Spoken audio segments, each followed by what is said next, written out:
मेरा देवर रोज मेरी आंख पर पट्टी बांधकर एक गेम खेलता और कहता, पहचानो ये क्या चीज है। अगर आपने पहचान लिया तो मैं आपको 5,000 रुपए दूंगा। जब मैंने उसे छूकर देखा तो वो बहुत नरम और लचीला था।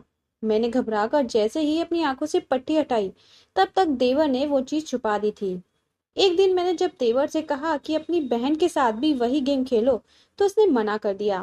वो क्या चीज थी, ये पता करने के लिए मैंने अपने कमरे में एक कैमरा लगा दिया। जब मैंने उसकी रिकॉर्डिंग देखी तो मेरे पैरों तले जमीन खिसक गई, क्योंकि वो तो मेरे देवर का। मेरा नाम रोशनी है। मेरे साथ एक ऐसी घटना हो गई जिसकी वजह से मेरी जिंदगी बदल गई। रात का समय था और मैं अपने कमरे में सो रही थी कि तभी माँ ने मेरे कमरे से किसी अनजान आदमी को निकलते हुए देखा। माँ जब तक उस आदमी को पकड़ पाती तब तक वो भाग चुका था। माँ ने जल्दी से जाकर ये बात पापा को बता दी। पापा भी बाहर आ गए और बहुत ढूंढा उस आदमी को, पर वो कहीं नहीं मिला। वो आदमी तो जा चुका था, पर मेरी जिंदगी उसने नरक बना दी थी, क्योंकि उस आदमी को मम्मी ने मेरे कमरे से निकलते हुए देखा था। इसीलिए उन्हें लग रहा था कि वो मेरा आशिक था और मुझसे मिलने आया था। पर मैं तो उसको जानती तक नहीं थी और ना ही मेरा कोई बॉयफ्रेंड था। पर कोई भी मेरी बात मानने को तैयार ही नहीं था। सबको बस यही लग रहा था कि मेरा उस आदमी के साथ चक्कर चल रहा था और मैंने ही उस आदमी को अपने कमरे में बुलाया था। न जाने वो कौन था और क्या करने आया था। उस एक आदमी ने मेरी पूरी जिंदगी उथल पुथल करके रख दी थी। मेरे मम्मी पापा ने तो मुझसे पूछना तक जरूरी नहीं समझा कि क्या मैं उस आदमी को जानती हूँ। बस उन्होंने खुद ही मान लिया कि मैं उसे जानती हूँ। एक बार अपनी सगी बेटी की बात तक नहीं सुनी। मैंने कितनी कोशिश की कि सबको समझाने की कि मेरा किसी के भी साथ कोई भी कैसा भी चक्कर वक्कर नहीं है, पर मेरी सुनने वाला कोई नहीं था। मैंने कितनी बार मम्मी से कहा कि मम्मी, मैं सो रही थी, मुझे तो पता भी नहीं चला कि कोई मेरे कमरे में आया था। वो कोई चोर होगा। पर यकीन मानो, मैंने उसे अपने कमरे में नहीं बुलाया था। मैं उसको नहीं जानती थी और ना ही मेरा उसके साथ कोई संबंध था। लेकिन मेरी माँ को मेरी बात झूठी ही लग रही थी। मेरे घर वालों ने मुझे बेशर्म घोषित कर दिया था। जब मेरे पापा बाहर से उस लड़के को ढूंढ कर मेरे पास अंदर आए, तो आते ही उन्होंने मेरे ऊपर थप्पड़ बरसाना शुरू कर दिया। उन्होंने मुझसे कुछ पूछा या कहा तक नहीं, बस मुझे पीटते गए और कहने लगे कि तुमने मेरी नाक कटा के रख दी, हमारी इज्जत बेच दी सबके सामने। तुम्हारी हिम्मत कैसे हुई उस लड़के को अपने कमरे में बुलाने की। मेरी तो बहुत मरीली सी हालत हो गई थी। मुझे इतना मारा गया था कि मैं वहीं बेहोश होकर गिर पड़ी। जब मेरी आंखें खुली तो मैं अपने कमरे में अपने बेड पर थी और मेरे कमरे का दरवाजा बाहर से बंद था। मेरे घर वालों ने मुझे मेरे कमरे में बंद कर दिया था। मेरे पूरे शरीर में दर्द हो रहा था, पर मेरी हालत पे मरहम लगाने वाला कोई नहीं था। मेरे शरीर से ज्यादा मेरे दिल पे घाव लगे थे कि मेरे अपने ही मेरे ऊपर भरोसा नहीं करते। और उसके बाद से मैंने सफाई देना भी बंद कर दिया, क्योंकि जब मेरे घर वालों को मुझ पर भरोसा ही नहीं तो सफाई देने का क्या फायदा। मेरे घर वालों ने मेरी कहीं भी आना जाना बंद कर दिया था। मेरा फोन भी मुझसे ले लिया और मेरे लिए रिश्ता ढूंढने लगे। जो भी पहला रिश्ता उन्हें मिला, उसी से मेरी शादी तय कर दी, बिना मेरी रजामंदी के। मेरे घर वाले बस मुझसे कैसे भी पीछा छुड़वाना चाहते थे। उन्होंने लड़के वालों के घर को ज्यादा जांच पड़ताल भी नहीं की और 1 महीने के अंदर ही मेरी शादी हो गई। शादी के बाद मैं अपनी ससुराल आ गई थी। मेरे ससुराल में मेरे पति, मेरा देवर, मेरी ननद और सास ससुर थे। मुझे बहुत ज्यादा घबराहट हो रही थी। मेरे लिए सब अनजान थे यहाँ। मेरे पति से भी कोई खास ज्यादा बातचीत नहीं हुई थी शादी से पहले, क्योंकि सब कुछ इतनी जल्दी में हुआ था तो आपस में ज्यादा बात करने का टाइम ही नहीं मिला। मैंने अपने ससुराल आकर सोच लिया था कि मैं आज के बाद कभी भी मम्मी पापा के पास नहीं जाऊंगी। जब मैंने अपने पति से बात करना शुरू किया तो मुझे एहसास हुआ कि वो बहुत अच्छे हैं, मेरा बहुत ख्याल रखते हैं। मेरे लिए तो बस इतना ही काफी था कि मेरे पति मुझसे प्यार करे। घर में बाकी सब भी ठीक ही थे। थोड़ी ही समय में मैंने घर का पूरा काम संभाल लिया था। मेरी सास वैसे थोड़ा बहुत मेरे साथ काम में हाथ बांट देती थी, पर मेरी ननद तो थोड़ी अजीब थी। वो घर का कोई काम नहीं करती थी और ना ही घर का खाना उसे पसंद था। जब देखो तब बस बाहर से मंगा मंगा कर खाती रहती थी। मेरी सास ने मेरी ननद को सर पे चढ़ा रखा था। वो भी उन्हें बाहर खाने के पैसे दे देती थी। जैसा भी था, मेरा ससुराल कम से कम मेरे मायके से तो अच्छा था। शादी को 1 हफ्ता गुजर गया था, पर ना माँ ने और ना ही पापा ने मेरी खबर ली थी। माँ एक बार फोन करके पूछ तो सकती थी कि मैं कैसी हूँ, ससुराल में सब कैसे हैं, पर उनके लिए तो मैं जैसे मुसीबत की तरह थी जिसे उन्होंने शादी करके पीछा छुड़ा लिया था। ऐसे ही एक दिन मैं अपने कमरे में बैठी थी कि तभी मेरा देवर कमरे में आया। वो मुझे बहुत अजीब लगता था, अक्सर मुझे दूर से घूरा करता था। मैं भी उससे दूर ही रहती थी और मतलब भर का ही बात किया करती थी। जब से मैं यहाँ आई थी तब से ये पहली बार था कि मेरा देवर मेरे कमरे में इस तरह चला आया था। वो अंदर आकर मुझसे पूछने लगा कि भाभी, आपको कुछ चाहिए? मैंने कहा कि नहीं, कुछ नहीं चाहिए। मैंने पूछा, आप यहाँ क्या कर रहे हो, मेरा मतलब इस कमरे में क्यों आए हो? तो कहने लगा कि नहीं, बस मैं बहुत बोर हो रहा था तो सोचा आपसे बात कर लूं। फिर वो बोला कि आपको गेम खेलना पसंद है? मैंने कहा बहुत ज्यादा नहीं, पर कभी कभी खेलना पसंद है। तो कहने लगा अच्छा ठीक है, चलो हम लोग एक गेम खेलते हैं। मैंने कहा कौन सा गेम? जब तक मेरा देवर कुछ बोलता तब तक मेरे पति आ गए। मेरे पति को देखकर मेरा देवर चला गया और मैं भी अपने पति के लिए चाय नाश्ता में लग गई।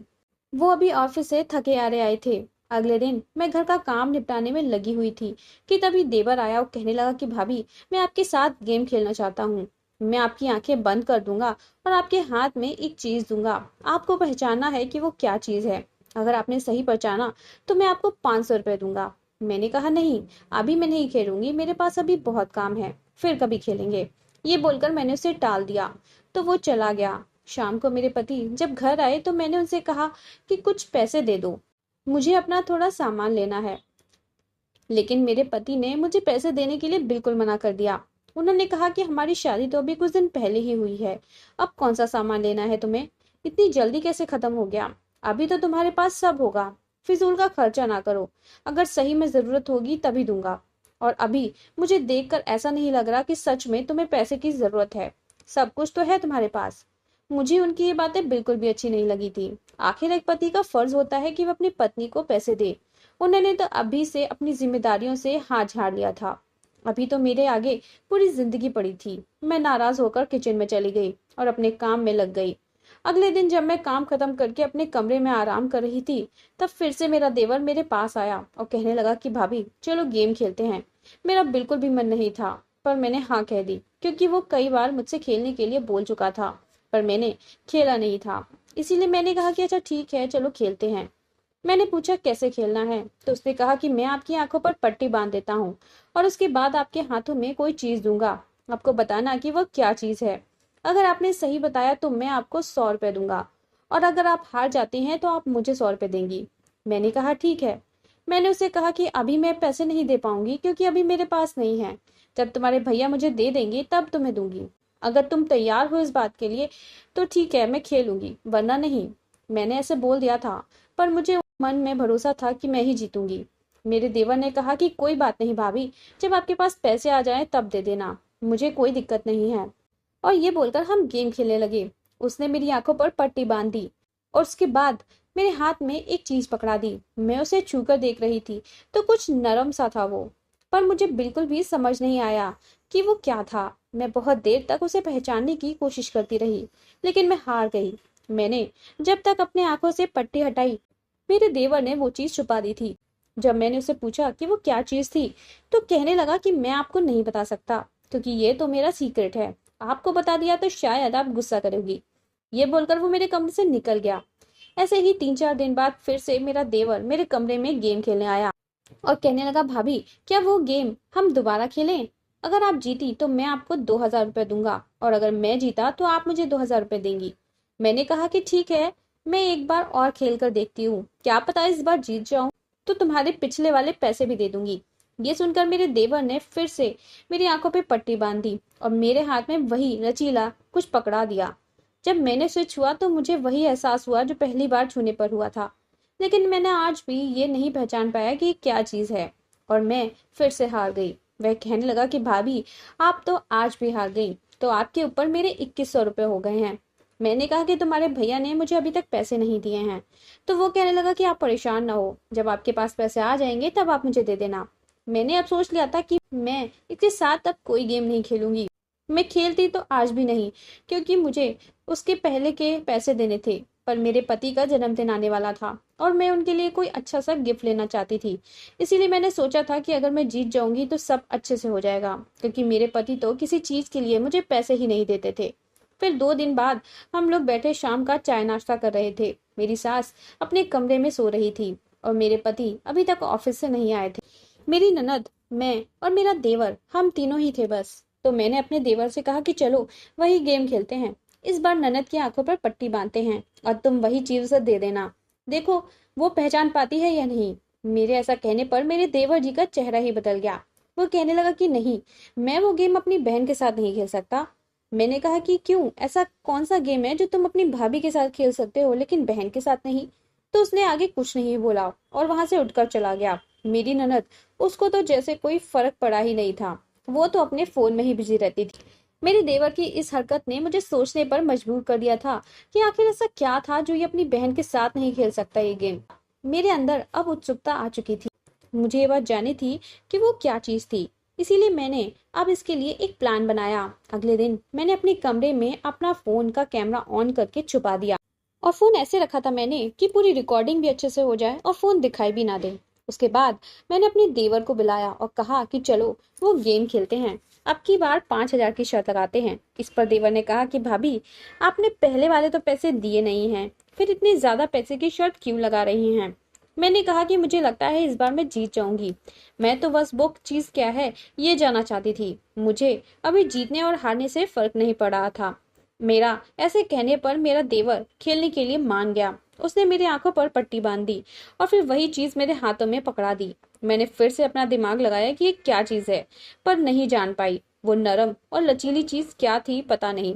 मैंने कहा ठीक है, मैं फिर से हार गई और अपनी पट्टी उतार दी। मेरा देवर पता नहीं वो चीज इतनी जल्दी कहाँ और कैसे छुपा लेता था। मैंने उससे कहा कि जल्दी ही तुम्हारे सारे पैसे दे दूंगी। जब मेरा देवर कमरे से बाहर चला गया तो मैंने अपना फोन लिया और उसकी रिकॉर्डिंग चेक की। उसकी रिकॉर्डिंग देखकर तो मेरे पैरों तले जमीन खिसक गई।